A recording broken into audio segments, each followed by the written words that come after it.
Hi friends, how are you all? Welcome back to our channel State Zero. This is Kuldeep Dubey. As you all know that we are going through MPPSC Prelims Series 2020, and the last day I told you all that this lecture 9 could be the last lecture of Environment and Biodiversity, that is the part 3rd of topic 7th, and the topic 7th is Science and Technology. So as I committed that this will be the last lecture, so this is the cope up lecture of all of the things which remained at, जो अभी तक चीज़ें रह गई थी हम उन सब चीज़ों को लेकर आए हैं, और जो आपके मोस्ट इंपॉर्टेंट कुछ इसमें नोट पॉइंट्स भी मैंने आपको दिए हुए हैं, तो आप उन सारी चीज़ों को लुक ओवर कर लें और एक उस तरीके से माइंड सेट करके बैठें कि हाँ, अब अगर आपका कोई भी लेक्चर रह गया है इससे पहले, तो मेरा ये 9th लेक्चर देखने के बाद आप पूरे लेक्चर्स को एक बार विजिट कर लीजिएगा. When you want to recap और रिवाइज द थिंग्स, तो आप पूरे एक बार क्या करें, सारे लेक्चर्स को लेक्चर 1 से लेकर लेक्चर 9 को विजिट कर लीजिए. उसके बाद मैं कुछ दिनों बाद आपके लिए एनवायरमेंट एंड बायोडाइवर्सिटी का टेस्ट लेकर आऊँगा. जैसा कि मैंने बोला था कि once we are done with the module then I will bring out the test, लेकिन मैं उसे कल लेकर नहीं आऊँगा. कल से हम एक नया मॉड्यूल स्टार्ट करेंगे. So this environment and biodiversity, the topic 3rd, has been completed within 9 lectures. तो आपको पूरा एक क्या करना है, सब चीज़ों को रिवाइज करके चलते जाना है. आप चीज़ों को रिवाइज कर लें ताकि मैं 4, 5, 6 दिन बाद जब भी एक टेस्ट लेकर आऊँ, मैं आपको 5 दिन का समय दे रहा हूँ. आप it's 12 today, by 17 or by 18 we will have a test of environment and biodiversity. और उसमें पूरे 9 लेक्चर्स का एक आपसे जो मैंने पहले लेक्चर से आपको पढ़ाया है उससे लेके अभी तक का सब कुछ आएगा जो आपके प्रीलिम्स पॉइंट ऑफ व्यू से मोस्ट इंपॉर्टेंट है. मैंने आपसे कहा था कि आप ये जो मैं आपको प्रोवाइड कर रहा हूँ that is more than sufficient.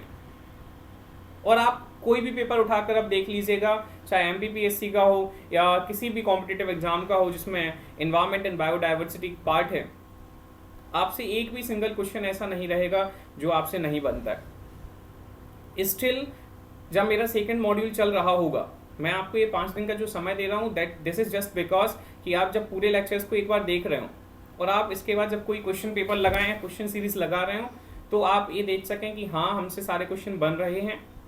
और अगर कोई ऐसा टॉपिक रहता है तो आप मुझे मेरे फर्दर जो मेरे लेक्चर्स आएंगे, फर्दर जो मेरा मॉड्यूल आएगा और उसमें जो लेक्चर्स होंगे, आप प्रीमियर मोड में होते हैं या किसी भी मोड में हो, तो आप मुझे कमेंट करके वहाँ बता दें कि सर हमारा ये वाला टॉपिक रह गया है, आप प्लीज़ इसे एक्सप्लेन कर दीजिए, या ये वाला टॉपिक मुझे समझ नहीं आया है तो आप इसे एक्सप्लेन कर दीजिए, तो हम उसको अगले लेक्चर में लेकर आएंगे.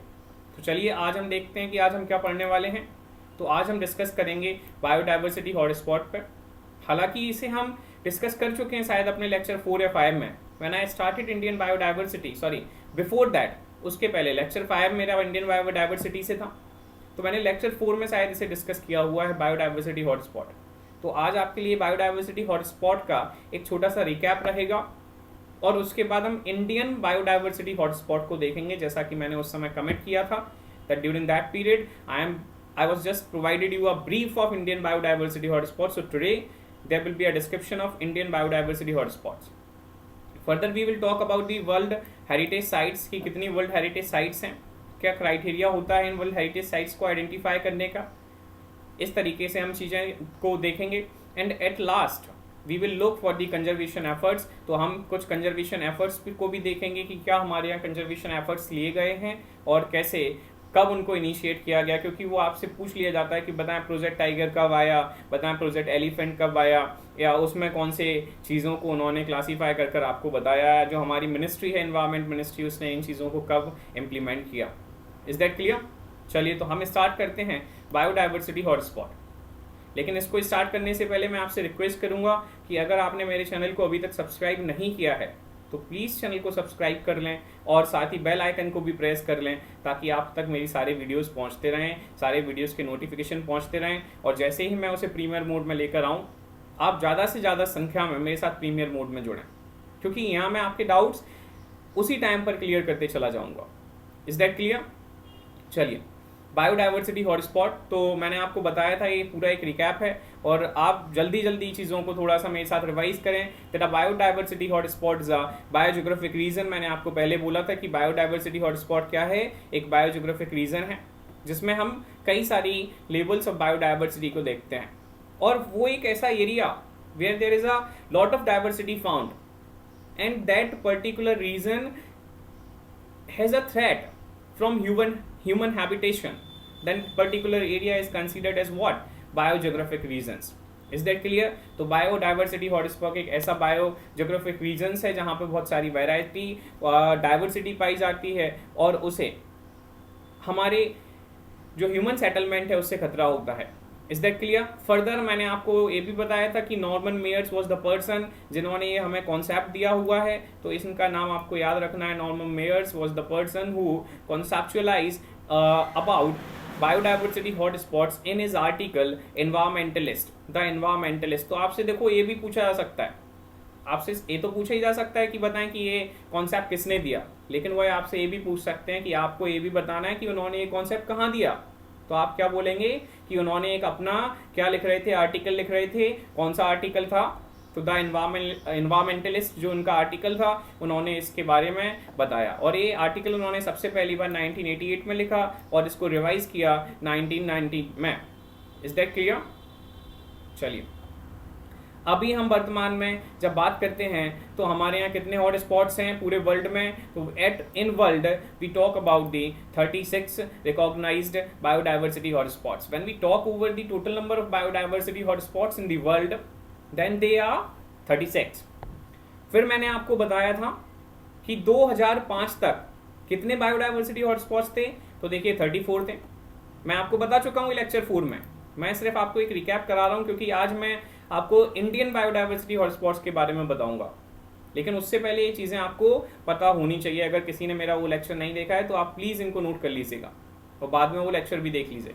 तो till 2005 there were 34 biodiversity hotspots. Later on, in the year 2011, the forest of East Australia region was identified as 35th biodiversity hotspot. मैंने आपको बताया था कि 2011 में जो हमारा 35th biodiversity hotspot आया वह कौन सा था? Forest of east Australia. 36 कौन सा है? In February 2016 North America coastal plains. In 2016 फरवरी हमने कौन सा आइडेंटिफाई किया? तो हमने जो 36 आइडेंटिफाई किया वह कौन सा है? हमारा नॉर्थ अमेरिका कोस्टल प्लेन्स।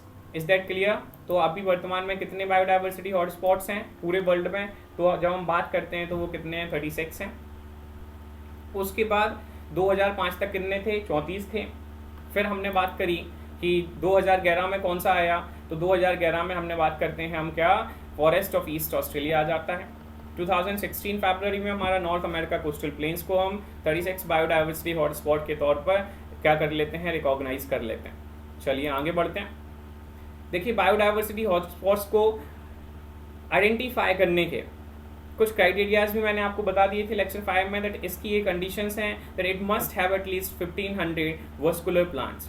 अब मैंने आपको वस्कुलर प्लांट्स के बारे में बता दिया था कि ऐसे प्लांट्स जिनके पास दो तरीके के टिश्यूज होते हैं, जाइलम और फाइलम, जो रिस्पॉन्सिबल होते हैं किस चीज़ के लिए रिस्पॉन्सिबल होते हैं? For the carrying of the water, minerals and the product of photosynthesis. तो when these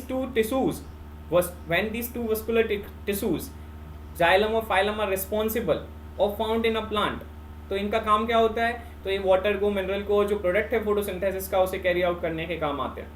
तो ऐसे प्लांट्स की उस पर्टिकुलर एरिया में तकरीबन मतलब एटलीस्ट आपको जो बताया गया है वो एटलीस्ट 1500 ऐसे वस्कुलर प्लांट्स को पाए ही जाने चाहिए वहाँ पे। Is that clear? फर्दर उन्होंने बोला कि उस जो पर्टिकुलर एरिया है, उस एरिया की जो ओरिजिनल या नेचुरल हैबिटेट थी उसका 70% डिस्ट्रॉय हो चुका हो। मैक्स से 70% एटलीस्ट नहीं, उन्होंने बोला इट मस्ट हैव 30% और less of its original natural vegetation. तो उन्होंने कहा कि जो एरिया है उस एरिया में, जैसे हम इसे ऐसे समझ सकते हैं, एक गार्डन है, उस गार्डन में बहुत सारे फ्लावर्स थे, एक उसकी जब वो नेचुरल हुआ बहुत सारी वेजिटेशन थे, लेकिन उस वेजिटेशन के मोर देन 70% है, 70% क्या हो गया? डैमेज हो गए, डिस्ट्रॉय हो गए किसी भी कारण से, वो उन्हें क्या करना पड़ा? वो डिस्ट्रॉय हो जाता है। तो वहाँ उस पर्टिकुलर एरिया में 30% या उससे कम जब वहाँ की नेचुरल वेजिटेशन रह जाती है तो ऐसे एरिया को हम हॉटस्पॉट में कन्वर्ट कर देते हैं और उसे हम बायोडाइवर्सिटी हॉटस्पॉट कहते हैं। Is that clear? I hope so कि आपको समझ में आ गया होगा। चलिए हम बात करेंगे, तो मैंने आपको ये पिछले वाले लेक्चर में भी प्रोवाइड कराया था, वहाँ भी मैंने आपको बताया था कि देख लीजिए कितने बायोडाइवर्सिटी हॉटस्पॉट्स हैं, 36 बायोडाइवर्सिटी हॉटस्पॉट्स हैं। और मैंने आपको बोला था कि ये जो है फॉरेस्ट ऑफ ईस्ट ऑस्ट्रेलिया, ये आपको दिख रहा होगा यहाँ पर, ये फॉरेस्ट ऑफ ईस्ट ऑस्ट्रेलिया जो है वह क्या है, यह हमारा 35th बायोडाइवर्सिटी हॉटस्पॉट है। कब एड ऑन किया गया? तो it was added in the year 2011। अब आप मुझे इस मैप में जब आप घर पे देख रहे हो तो आप मुझे बताएंगे या आप अपने आप को आइडेंटिफाई करेंगे कि सर नॉर्थ अमेरिका के जो कोस्टल प्लेन्स हैं वो कहाँ हैं और उसे कब क्या किया गया, कब बायोडाइवर्सिटी हॉटस्पॉट के तौर पर आइडेंटिफाई किया गया। Is that clear? चलिए, और मैंने जैसा आपसे बोला था आज के लेक्चर में हम लेकर आएंगे इंडियन बायोडाइवर्सिटी हॉटस्पॉट, और उससे पहले अभी तक हमने एक रिकैप किया जो हमने लेक्चर 4 में भी पढ़ा हुआ था। तो अब हम देख रहे हैं that India has 4 biodiversity hotspots. कौन कौन से? हिमालयास, देखिए ये वाला जो पार्ट दिख रहा है, फिर उसके बाद वेस्टर्न हिमालयास। तो अब इन्होंने वेस्टर्न हिमालयास, या हम हिमालयास और वेस्टर्न हिमालयास एक ही नाम है, हिमालयास भी कहते हैं। Basically this is western Himalaya, sometimes in some book this is referred as Himalayas or this is referred as Western Himalaya। so आपको क्या आइडेंटिफाई करना है उसे? इसमें कुछ गलत दिया हुआ है? नहीं, गलत नहीं है, बिल्कुल सही है। This is eastern Himalaya, sorry, ये जो आपका नॉर्थ ईस्ट हिमालय वाला पोर्शन है, दिस इज, हम इसे इंडो वर्मा रीजन भी कहते हैं, हम इसे इंडो वर्मा रीजन भी कहते हैं। अभी मैं आपको क्लासीफाई करके बताऊंगा। ऑल्दो इंडो वर्मा रीजन का यह एक हिस्सा है, नॉर्थ ईस्ट या हमारा जो ईस्टर्न हिमालय है वो इंडो वर्मा वाले रीजन का हिस्सा है। इसलिए अब कई बार आपके पेपर में सीधे इंडो वर्मा भी नाम आ जाता है, इंडो वर्मा नाम आ जाता है, हिमालय नाम आ जाता है, हिमालय की जगह वेस्टर्न हिमालय आ जाता है। तो आप नोट कर लीजिए, आप जब पेन पेपर लेकर बैठे हो तो note it down just like eastern Himalaya, so also called as, और it is eastern Himalaya is a part of Indo Burma region, so that Indo Burma is also a what, biodiversity hotspot. Sometimes वो आपको paper में Indo Verma के तौर पर मिलेगा। फिर जब हम वेस्टर्न हिमालय की बात करेंगे तो वेस्टर्न हिमालय वाला जो रीजन है उसे हम क्या कहते हैं, जनरली उसे हिमालय के तौर पर, हिमालय बायोडाइवर्सिटी हॉटस्पॉट के तौर पर बताया जाता है, लेकिन कई बार पेपर में वह वेस्टर्न हिमालय के नाम से भी आ जाता है। तो आपके 2 हो गए। तीसरा हम बात करते हैं वेस्टर्न घाट की। तो ये देखिए आपको ये जो रीजन दिख रहा है, तो ये आपका वेस्टर्न घाट है, और this Andaman and Nicobar island, this is a part of Sundaland. और लेकिन यह इंडिया में इस तरीके से 4 बायोडाइवर्सिटी हॉटस्पॉट्स हो जाते हैं। देखो अब आपको दिखेगा, मैं आपको बताऊंगा अभी ही ये क्या क्या कंप्राइज करता है। जैसे हम हिमालय वाले बायोडाइवर्सिटी हॉटस्पॉट की बात करते हैं तो it includes the entire Indian Himalayan region and that falling in Pakistan, Tibet, Nepal, Bhutan, China and Myanmar. Is that clear? ये देखो हमने एंटायर इंडियन हिमालयन रीजन की जब बात करी तो हमने बताया कि इसमें क्या क्या कंप्राइज होता है। क्लियर है? Further when we talk about Indo Burma, मैं इतनी देर से आपको वही समझाने की बात कर रहा था, it includes north eastern India. पिछले वाले मेरे जब मैं लेक्चर 4 ले रहा था तो वहाँ मोंटी शर्मा जी ने मुझसे क्वेश्चन पूछा था, सर दोबारा नाम बता दीजिए, तो मैंने वहाँ भी ग्राफिकल रिप्रेजेंटेशन के माध्यम से बताया था, और आज देखिए आपके सामने क्लासीफाई कर दिया। So all you need to do is just have to wait with the patience, ताकि आप चीज़ों को, क्योंकि I just want to make the things utter to you, मैं आपको चीज़ें समझाना चाहता हूँ, मैं नहीं चाहता कि आप चीज़ों को रटें, और उसके लिए आपको थोड़ा सा पेशेंस के साथ लेक्चर बाय लेक्चर आपको देखना होगा चीज़ों को। You can't expect that all the things in a single lecture. तो Indo Burma region includes the entire north India, eastern India except Assam. देखो लेकिन इसमें छोड़ना क्या होता है, हमें आसाम नहीं लेना है, अंडमान ग्रुप ऑफ आइलैंड नहीं लेना है। Is that clear? समझ में आ रहा है? अब इसमें भी हम बात करते हैं and Myanmar, Thailand, Vietnam, Cambodia, Laos and southern China. Is that clear? फिर जब हम इसी में बात करेंगे तो देखो हमने हिमालय एक्सप्लेन कर दिया, अब हमने बोला था ईस्टर्न हिमालय, तो हम इसे देख लेते हैं, which was originally the part of Indo Burma region. आप इसे ऐसे भी कंसिडर कर सकते हैं। that Eastern Himalaya was originally the part of Indo-Burma biodiversity hotspot and include, अब ये क्या इंक्लूड करता है, तो ये आपके भूटान को इंक्लूड कर लेता है, नॉर्थ ईस्टर्न इंडिया को इंक्लूड कर लेता है, southern and central eastern Nepal को इंक्लूड कर लेता है। क्लियर है? हमने क्या बताया, इंडो बर्मा रीजन को बताया कि सर इंडो बर्मा रीजन इन चीज़ों से कंप्राइज्ड होकर क्या हुआ है, तैयार किया गया है या बनाया हुआ है, या हमने उसमें इन चीज़ों को, इन स्टेट्स को, इन कंट्रीज़ को, इस पार्ट को एड ऑन किया हुआ है। समझ में आ रहा है? कमेंट कर कर बताते रहें, हाँ सर हमें क्लियर हो रहा है, या आपको फर्दर कोई डाउट है तो प्लीज़ हमें बताएं ताकि मैं समझ सकूं कि कहाँ चीज़ें ऐसी हो रही हैं कि मैं उसे दोबारा एक्सप्लेन कर सकूं आपको, ताकि I just totally want that you just have to understand the thing. मुझे नहीं चाहिए कि आप किसी भी चीज़ को रटें। चलिए आगे बढ़ते हैं।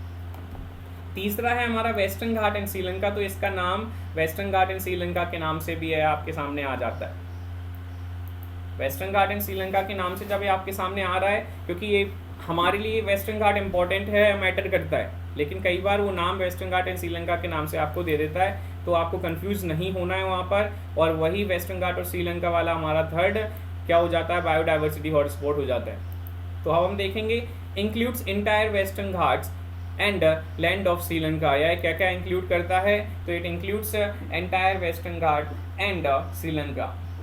Further when we talk over the Sunda lands, तो it includes Nicobar group of island and Indonesia, Malaysia, Singapore, Brunei, Philippines.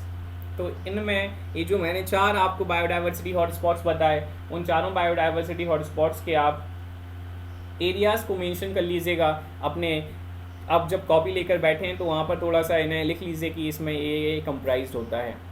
Is that clear? चलिए अब हम बात करेंगे, जैसा मैंने बोला था कि दूसरा जो हमारा टॉपिक होगा it will B world heritage sites. तो हम देखेंगे कि वर्ल्ड हेरिटेज साइट्स क्या हैं, होती क्या हैं वर्ल्ड हेरिटेज साइट्स, इन्हें किस लिस्ट में कंसीडर किया जाता है, कौन डिसाइड करता है, सारी चीज़ों को हम देखने जा रहे हैं। तो आई होप सो कि आपका बायोडाइवर्सिटी हॉटस्पॉट वाला जो कुछ एक टॉपिक था वो पूरी तरीके से कंप्लीट हो गया है, और इस तरीके से कि आपसे कोई भी क्वेश्चन आता है आपके पेपर में तो वह बनना चाहिए।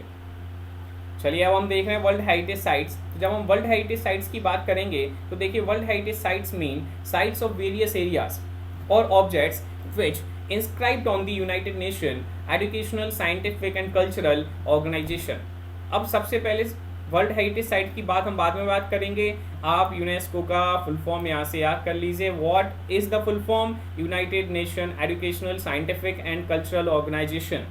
Is that clear? ये होना चाहिए आपको याद यूनेस्को का फुल फॉर्म, क्योंकि कई सारे एब्रिविएशंस आपसे पूछे जाते हैं और ये यूनेस्को बहुत फ्रिक्वेंटली आपसे पूछा जाता है। अब हम बात करेंगे कि यूनेस्को की जो लिस्ट है, वर्ल्ड हेरिटेज लिस्ट है, उसमें कोई भी एरिया, किसी भी तरीके की एरियाओं को कुछ क्राइटेरियाज होते हैं, उन क्राइटेरियाज के बेसिस पर जो एरिया रिकॉग्नाइज करे जाते हैं हम उन्हें इस लिस्ट में एड ऑन कर लेते हैं। Is that clear? Further the sites are designated as having outstanding universal values. लेकिन हम किस बेसिस पर उन्हें आइडेंटिफाई करते हैं, रिकॉग्नाइज करते हैं कि हाँ या एक हमारी क्या है, वर्ल्ड हेरिटेज साइट है। तो हमें वहाँ देखना होता है कि वह हमारे उसमें एक आउटस्टैंडिंग तरीके का, बिल्कुल अलग तरीके से कुछ यूनिवर्सल वैल्यूज पाई जाती हों, और वहाँ हम चीज़ों को क्या कर सकते हों, प्रोटेक्ट कर सकते हो, कंजर्व कर सकते हो। हमारा जो नेचुरल हेरिटेज है, हमारा जो कल्चरल हेरिटेज है, हम उसे प्रोटेक्ट कर सकें। अगर हमारी कोई नेचुरल इंपॉर्टेंस की चीज़ वहाँ पाई जा रही है या हमारी कल्चरल इंपॉर्टेंस की चीज़ कोई वहाँ है, तो हम कैसे उसे प्रिजर्व करें, कैसे हम उसे प्रोटेक्ट करें, और इस तरीके से जो मॉनिटरिंग चलती है उसके बेसिस पर हम उसे वर्ल्ड हेरिटेज साइट्स में क्या कर देते हैं, वो एक यूनिवर्सल वैल्यू है। पर्टिकुलर किसी कंट्री से इस तरीके का नहीं है कि नहीं, कंट्री की लिस्ट में तो वो मेंशन होगा ही होगा, लेकिन उसकी जो वैल्यू है वो कंट्री के आउटसाइड है। When we look over the example of Agra, Jaipur, तो जब हम इन चीज़ों को देखते हैं, Kanchenjunga national park, these are the some sites of the world heritage sites of India. तो इनकी जो वैल्यू है वो it is not limited up to India, इनकी जो वैल्यू है वो यूनिवर्सल वैल्यू है। They are well known in the outside the India, they are well known in the world. तो इसकी वजह से जब हम ऐसे फीचर्स के बेसिस पर किसी को देख रहे होते हैं तो वह हमारी वर्ल्ड हेरिटेज साइट्स में यूनेस्को के अंडर मेंशन किया जाता है। अभी रिसेंटली ही जयपुर को ऐड किया गया था और जयपुर के बेस अभी मैं आपको चीज़ें फर्दर बताऊंगा। चलिए आगे बढ़ते हैं और मुझे आई होप सो कि आपको ये जयपुर वाला पॉइंट पता होना चाहिए। आप में से मुझे कोई कमेंट कर कर बताएं कि सर जयपुर को कौन से नंबर की वर्ल्ड हेरिटेज साइट बनाया गया है, या आप मुझे ये बताएं कि इंडिया में total number of world heritage sites कितनी है। पहला क्वेश्चन, इंडिया में total number of world heritage sites कितनी है, आप मुझे बताएं। दूसरा, आप मुझे बताएं कि लास्ट वाली साइट जो है वो मैं आपको बता रहा हूँ जयपुर है, तो जयपुर को कब हमने वर्ल्ड हेरिटेज साइट्स में कंसीडर किया। आप मुझे दोनों क्वेश्चंस के आंसर बताएं। चलिए, this convention was adopted by UNESCO in the year 1972। देखो, तो वर्ल्ड हेरिटेज साइट्स वाला ये जो कन्वेंशन किया गया, ये सबसे पहली बार 1972 में हमने इस पर बात करी, अडॉप्ट किया इसे किसने, हमने मतलब यूनेस्को ने इसे अडॉप्ट किया। Then further it was enforced in the year 1975 और इसे 1975 में इन्फोर्स कर लिया गया। समझ में आ रहा है आपको। चलिए, उसके बाद जब हम बात करते हैं कि सर सबसे पहली बार कब हमारी लिस्ट पब्लिश हुई, तो आप बात करेंगे sir for the first time the world heritage sites was published in the year 1978। तो आपको ये समझना है, देखिए क्या कि सर सबसे पहली बार वर्ल्ड हेरिटेज साइट्स को लेकर यूनेस्को ने बात करी है, इसे अडेप्ट किया ये वाला कन्वेंशन, तो वह कब किया, 1972 में किया। इसे री इन्फोर्स किया गया या इन्फोर्स किया गया, री इन्फोर्स नहीं इन्फोर्स किया गया पहली बार, तो वो 1975 पे हमने काम करना शुरू किया। Then further in the year 1978 for the first time this list was published. Is that clear? चलिए आगे बढ़ते हैं। Till 2004 there were 6 criteria for cultural sites and 4 criteria for natural sites. 2004 तक जब हम बात कर रहे थे तो वहाँ 6 ऐसे क्राइटेरियाज थे जो कल्चरल साइट्स को आइडेंटिफाई करते थे और 4 ऐसे क्राइटेरियाज थे जो नेचुरल साइट्स को क्लासीफाई करते थे। लेकिन हमने 2005 से सिर्फ एक कल्चरल और नेचुरल का कॉन्सेप्ट हटाकर हमने क्या कर दिया, एक पूरा सेट बना दिया 10 क्राइटेरियाज का। अब सर डिफरेंस कैसे करें, कैसे समझें कि सर आपने क्या कहा, तो हमें सिर्फ इतना समझना है कि 2004 तक जब हम बात करते थे तो हम कल्चरल साइट को अलग से आइडेंटिफाई करते थे, फिर हम उसके बाद नेचुरल साइट को अलग से आइडेंटिफाई करते थे। जब हम नेचुरल एरिया में जा रहे हैं, हम किसी नेशनल पार्क में जा रहे हैं, तो नेशनल पार्क का क्या वो फुलफिल कर पा रहा है कंडीशंस को, तो वो नेशनल पार्क को अगर हमें वर्ल्ड हेरिटेज साइट में डालना है तो हमें उसके लिए उन 4 क्राइटेरियाज को देखना होता था। लेकिन अब अगर एक पर्टिकुलर जगह पे कुछ कल्चरल वैल्यूज भी मिल रही हैं, कुछ नेचुरल वैल्यूज भी मिल रही हैं और उन क्राइटेरियाज को फुलफिल कर रही है कोई जगह, तो वो 10 क्राइटेरियाज को एक साथ मिलकर देखा जाता है। आई होप सो कि आपको समझ में आ गया होगा। चलिए, अभी वर्ल्ड इंडिया की जब हम बात करते हैं तो there are 38 world heritage sites in India. मैंने आपसे पूछा था कि बताएं total number of world heritage sites कितनी हैं, तो there are 38 world heritage sites in India, जिसमें हम बात करते हैं तो हमारी 30 कल्चरल साइट्स हैं, 30 कल्चरल साइट्स, 7 नेचुरल साइट्स हैं और एक मिक्स्ड साइट है हमारी, जिसमें कल्चरल वैल्यूज भी पाई गई हैं और हमारी नेचुरल वैल्यूज भी पाई गई हैं। तो वो कौन सी, अब हमें मोस्ट इंपॉर्टेंट पॉइंट है, मार्क कर लीजिए, कंचनजंगा नेशनल पार्क कहाँ पर सिचुएटेड है, सिक्किम में सिचुएटेड है।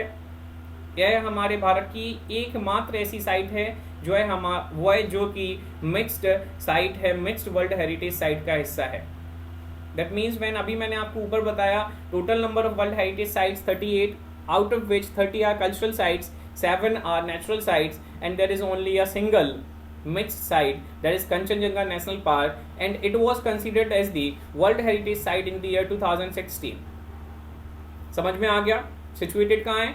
सिक्किम में सिचुएटेड है। अगर हम वर्ल्ड पर बात करें, वर्ल्ड लेवल पर, जब हम पूरे वर्ल्ड में total number of world heritage sites देख रहे होते हैं तो हमें इंडिया की जो रैंक आती है, इंडिया की जो पोजीशन है वह 6 नंबर की पोजीशन है। India has the 6th largest number of sites in the world. Is that clear? ये सारी चीज़ें आपको याद होनी चाहिए और ये तभी याद होंगी जब बार बार आप चीज़ों को क्या करेंगे, रिकैप करेंगे। जब मैं आपको यहाँ बता रहा हूँ, मैं बार बार 2 से 3 बार इसलिए बताता हूँ कि आप चीज़ों को समझ सकें और याद कर सकें। चलिए, अगला एक और पॉइंट, इस स्लाइड में जितने पॉइंट्स दिए गए हैं आपके लिए सारे मोस्ट इंपॉर्टेंट हैं, आप प्लीज़ नोट डाउन कर लीजिएगा उन्हें। तो देखिए, एक और पॉइंट है, Maharashtra has 5 UNESCO world heritage sites. Maharashtra India की ऐसी कंट्री, ऐसा स्टेट है, सॉरी, इंडिया कंट्री की एक ऐसी स्टेट जिसमें सबसे ज़्यादा नंबर ऑफ साइट्स पाई गई हैं, तो वह है महाराष्ट्र है। कितनी साइट्स हैं बात करी सर, पूछा किसी ने सर कितनी साइट्स हैं, तो हमने कहा 5 साइट्स हैं। हालांकि इनकी साइट्स के नाम इंपॉर्टेंट नहीं है, लेकिन फिर भी अगर आपसे हो सकता है it will be well and good अगर आप इन्हें याद कर सकें। और देखिए, Ajanta, Ellora, Elephanta caves, these are very quite easier to remember, आप इन्हें बड़े आसानी से याद रख सकते हैं। अगला जब हम बात करते हैं तो वह चौथा, फोर्थ जो है वह छत्रपति शिवाजी महाराज टर्मिनस या टर्मिनल। उसके बाद at the 5th one was Victorian Gothic and art deco building of south Mumbai. Clear है? तो इंडिया के एकमात्र ऐसा स्टेट जहां पर सबसे ज़्यादा ये वर्ल्ड हेरिटेज साइट्स पाई गई हैं, तो वह कौन सा है? महाराष्ट्र है। कितने नंबर ऑफ साइट्स पाई गई हैं? तो 4 नंबर ऑफ साइट्स पाई गए, सॉरी 5 नंबर ऑफ साइट्स पाए गए। Is that clear?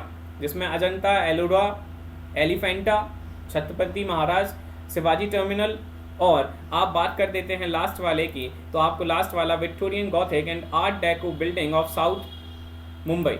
क्लियर है? अगर हो सकता है तो वेल एंड गुड होगा कि अगर आप इन्हें याद कर लें, क्योंकि अगर वो सीधा आपसे पूछ सकता है कि बताइए इनमें से कौन सा ऐसा स्टेट, महाराष्ट्र की कौन सी ऐसी साइट है जो वर्ल्ड हेरिटेज साइट्स में कंसीडर नहीं करी जाती है, वो ऐसे भी क्वेश्चन पूछ सकता है या वो दूसरे तरीके से सीधे आपसे क्वेश्चन पूछ सकता है। क्लियर है? अगला जब हम देखते हैं तो मैंने अभी आपसे बोला था कि देखिए जो पिंक सिटी, कई लोगों ने जवाब भी सही दिया था, India's pink city Jaipur has made it to the UNESCO world heritage state list as 38th Indian world heritage site. Bharat की जो पिंक सिटी के नाम से जो शहर जाना जाता है वह जयपुर, उसने अभी रिसेंटली ही क्या कर लिया? यूनेस्को लिस्ट में 38th पोजीशन गेन की है, जिसकी वजह से टोटल नंबर ऑफ हमारे यहाँ world heritage sites of India में कितनी हो गई हैं? 38 हो गई हैं। क्लियर है? अब हम बात करेंगे कुछ इंपॉर्टेंट पॉइंट्स की। जैसा कि मैंने आपसे बोला था there will be some important points for you, तो आप इन्हें नोट कर लीजिए, याद कर लीजिए। देखिए, इंटरनेशनल ईयर ऑफ बायोडाइवर्सिटी तो 2010 is considered as the international year of biodiversity. Further on, The United Nations General Assembly declared 2011 to 2020 the United Nations Decade on Biodiversity। तो उन्होंने पूरा एक जो डिकेड बोला बायोडाइवर्सिटी के लिए, और जिसमें उस बायोडाइवर्सिटी डिकेड का क्या मतलब है कि 10 साल जिसमें हमें बायोडाइवर्सिटी को कंजर्व करना है अच्छे से, तो उन्होंने कौन सा बोला? 2011 से 2020। Is that clear? तो वर्ल्ड डाइवर्सिटी ईयर कौन सा है? International year of biodiversity 2010। Further decade on biodiversity 2011 to 2020। उसके बाद आपसे अगर पूछा जाए कि बताएं, अच्छा मुझे अभी कमेंट बॉक्स में कमेंट कर बताएं कि बायोडाइवर्सिटी जो वर्ड है वह किसने कॉइन किया था। और दूसरा एक और क्वेश्चन आप मुझे बताएं, बायोलॉजिकल डाइवर्सिटी वर्ड सबसे पहली बार कब आया था? चलिए 5 सेकंड का समय। चलिए गुड। फादर ऑफ बायोडाइवर्सिटी क्या है, कौन है? तो it is Edward O Wilson. जब हम एडवर्ड ओ विल्सन की बात करते हैं तो एडवर्ड ओ विल्सन को हमारे फादर ऑफ बायोडाइवर्सिटी कंसीडर किया जाता है। और जब मैं आपको पढ़ा रहा था बायोडाइवर्सिटी के बारे में, जब मैंने सेकेंड चैप्टर स्टार्ट किया था, तो वहाँ मैंने आपको बताया था that Edward O Wilson an American biologist थे, ये अमेरिका के एक बायोलॉजिस्ट हैं, और इन्होंने क्या किया था? इन्होंने वॉल्टर जी रोशन को रिस्पॉन्सिबल माना था या कंसीडर किया था, या इन्होंने कहा था वॉल्टर जी रोशन ने बायोडाइवर्सिटी वर्ड को कॉइन किया है। Is that clear? And Edward O Wilson is considered as the father of biodiversity. I hope so कि आपको ये सारे पॉइंट्स क्लियर होंगे। जो मैंने आपसे क्वेश्चन पूछा था किसने कॉइन किया, तो वह कॉइन किया था वॉल्टर जी रोशन ने, और हमें किसने बताया था? तो फादर ऑफ बायोडाइवर्सिटी जिनका नाम है एडवर्ड ओ विल्सन, इन्होंने हमें बताया था। चलिए, उसके बाद international day for biological diversity celebrated each year on 22 मई। हर साल 22 मई को हमारा क्या मनाया जाता है? इंटरनेशनल डे मनाया जाता है। किसके कौन सा वाला? तो biological diversity day is celebrated every year on 22 मई।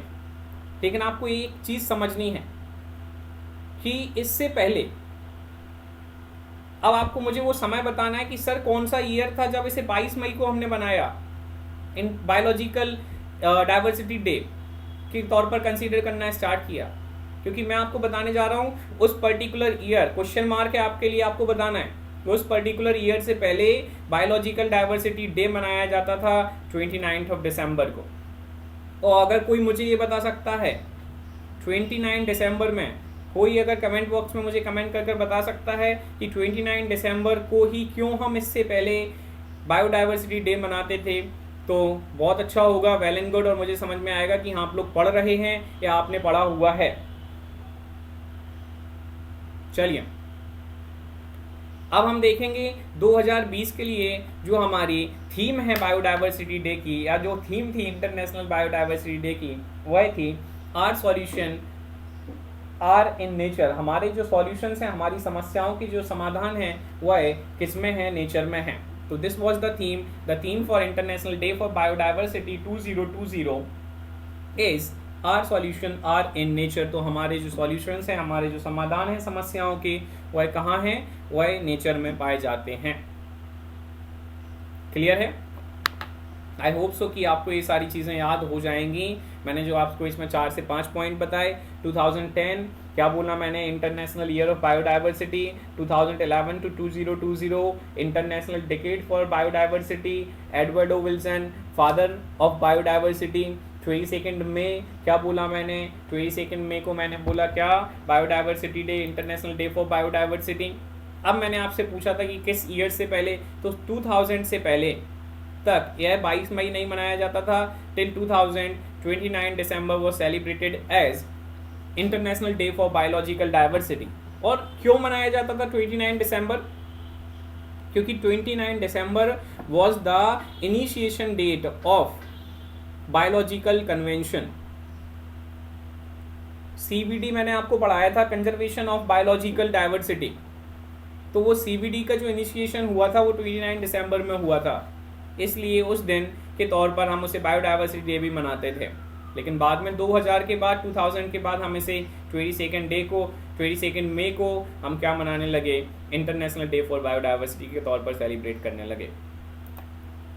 चलिए आगे बढ़ते हैं। कुछ हमें फैक्चुअल डाटा आपके सामने हैं, आपको इनको याद करना है कि प्रोजेक्ट टाइगर कब आया, तो आपको सिर्फ इतना याद करना है 1973। प्रोजेक्ट एलिफेंट कब आया, 1992 में प्रोजेक्ट एलिफेंट लॉन्च किया गया। इसमें कुछ चीज़ें देखनी है। अभी तक भारत में 88 एलिफेंट कॉरिडोर्स को क्या किया गया, आइडेंटिफाई किया गया है। फर्दर हमारे जो मिनिस्टर थे, एनवायरमेंट मिनिस्टर जयराम रमेश, उन्होंने हाथी मेरे साथी कैंपेन को लॉन्च किया था 24 मई 2011 में। तो आपसे सीधा पूछा जा सकता है कि बताएं, हाथी मेरा साथी campaign was launched on, particular date भी पूछी जा सकती है, ईयर भी पूछा जा सकता है। तो आप याद रखिएगा, it was initiated, it was launched on 24 May 2011 by Jairam Ramesh. और ये कौन थे, हमारे उस समय के एनवायरमेंट मिनिस्टर थे। कोई मुझे बताएगा अभी यहाँ पर, अगर आप में से किसी ने पढ़ा हुआ है, अगर आप में से कोई लगता है, क्योंकि कल एक कमेंट आया था सर हम बोर हो रहे हैं, कुछ नया बताइए। तो मैं आज आपसे पूछ रहा हूँ कि आप मुझे अभी यहाँ बताएं कि जयराम रमेश जी ने जब इस प्रोजेक्ट को लॉन्च किया, हाथी मेरा साथी प्रोजेक्ट लॉन्च किया, तो उन्होंने किस सिंबल को लॉन्च किया था, किस उन्होंने एक जो उसका रिप्रेजेंटेशन किया था, उस किस माध्यम से उन्होंने उसको रिप्रेजेंट किया था। हाथी मेरे साथी का जो एक लोगो था, बेसिकली वह लोगो क्या था। चलिए अगर आज कोई बताता है तो बहुत अच्छा होगा, मुझे जानकर ये वास्तव में खुशी होगी कि हाँ आपको नॉलेज है, आपने पढ़ा हुआ है। अगर नहीं है तो आप कल पढ़कर मुझे बताइएगा, कमेंट करके बताइएगा। चलिए आगे बढ़ते हैं। प्रोजेक्ट स्नो लियोपार्ड के बारे में जब हम बात करते हैं तो it was launched in the year 2009। Further one horn rhino project की जब हम बात करते हैं तो ये one horn rhino project Assam forest department के द्वारा लॉन्च किया गया था। और किस चीज़ के लिए लॉन्च किया गया था, ताकि हम क्या कर सकें, जो हमारे राइनो का एक नंबर है उसे क्या कर सकें, इंक्रीज कर सकें। Is that clear? 2A launch किया गया था। देखो इन्होंने लॉन्च बताया है, Assam forest department implemented Indian rhino vision 2020 for increasing rhino population to 3000 by 2020। उन्होंने कहा कि हमें राइनो की जो पॉपुलेशन है वो 3,000 तक बढ़ानी है, और उन्होंने टाइम पीरियड क्या डिसाइड किया, तो टाइम पीरियड डिसाइड किया कि 2020 तक बढ़ानी है। आई होप सो ये सारी चीज़ें आपको क्लियर होंगी। और मैंने आपको बताया है, मैं अभी लगातार कुछ दिनों से आपको इन्फॉर्म कर रहा हूँ दैट हम 15 जून से CGPSC का बैच क्रैश कोर्स लॉन्च करने जा रहे हैं फॉरेस्ट सर्विसेज के लिए। तो दोज हु आर इंटरेस्टेड वह हमारी वेबसाइट पर जाएं www.state0.in, और साथ ही इसकी डायरेक्ट लिंक भी हमारे डिस्क्रिप्शन में आपको प्रोवाइड कराई गई है, आप वहाँ से उसे विजिट कर सकते हैं। और जो इंटरेस्टेड हैं वो आई एम इंटरेस्टेड पर जाकर प्रेस कर दें।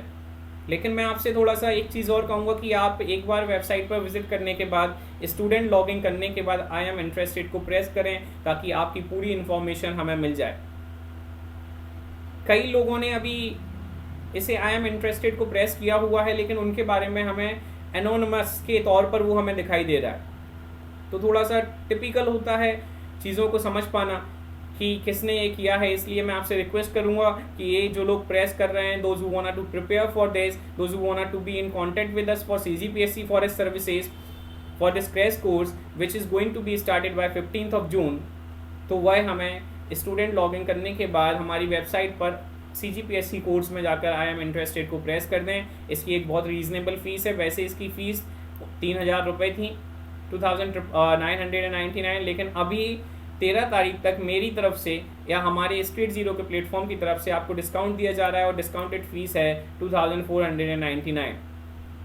तो कल तक 13 तारीख तक, कल मैं एक मॉड्यूल लेकर भी आऊँगा CGPSC पर, जिसमें मैं आपको बताऊँगा कि मैं कैसे तैयारी कराने वाला हूँ, आपको किस तरीके से आपकी प्रिपरेशन होगी, हम कितने मॉड्यूल्स में क्या कवर अप करेंगे, सारी चीज़ें आपको कल प्रोवाइड कराई जाएंगी। लेकिन कल के बाद अगर आप रजिस्टर करते हैं तो आपकी फ़ीस हो जाएगी 3,000 रुपये पूरी आपको करना पड़ेगा। इसमें हम आपको रिटर्न नोट्स भी प्रोवाइड कराएंगे, और सारी हमारे वीडियोस भी प्राइवेट रहेंगे, और आप हमसे रेगुलर क्लास भी ले पाएंगे। लेकिन सिर्फ वही स्टूडेंट जो प्राइवेट सब्सक्रिप्शन को करेंगे और यहाँ जाकर हमें अपनी इन्फॉर्मेशन प्रोवाइड कराएंगे। चलिए, थैंक यू वेरी मच। अगर आपको कोई भी क्वेरी होती है तो आप हमसे सीधे www.state0.in पर विजिट कर सकते हैं। अगर आपको डायरेक्ट आप चाहें तो हमें मेल कर सकते हैं। हमारी मेल आईडी रही state01990@gmail.com। हमारा एक फेसबुक पेज है, आप वहाँ जाकर उसे लाइक कर सकते हैं। हमारे टेलीग्राम चैनल को आप ज्वाइन कर सकते हैं, जो कि स्टेट जीरो के नाम से है। और अगर आपने हमारा चैनल अभी तक सब्सक्राइब नहीं किया है तो प्लीज़ चैनल को सब्सक्राइब कर लीजिए और बेल आइकन को प्रेस कर लीजिए, और ज़्यादा से ज़्यादा आप कोशिश कीजिए कि हमारे वीडियो को शेयर कर सकें, इसे आप अपने स्टडीज़ ग्रुप में या दूसरे ग्रुप्स में इसे पहुंचा सकें।